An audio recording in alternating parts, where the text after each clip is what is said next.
Welcome to Luca is a Billionaire, where the only thing I invest in is your answers. In this video, I will explain how to make cake at home without egg. First, let's gather our ingredients. You'll need all-purpose flour, granulated sugar, baking powder, and a pinch of salt for the dry mix. For the wet components, have milk, vegetable oil, and a teaspoon of vanilla extract ready.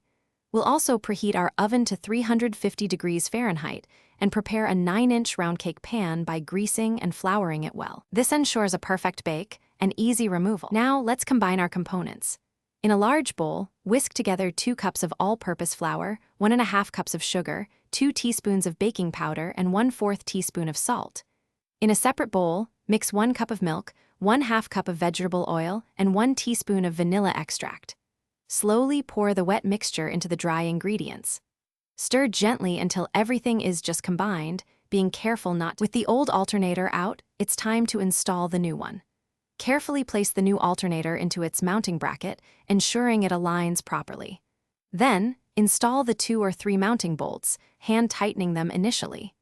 Reconnect the main power cable and the electrical connector, making sure they are secure.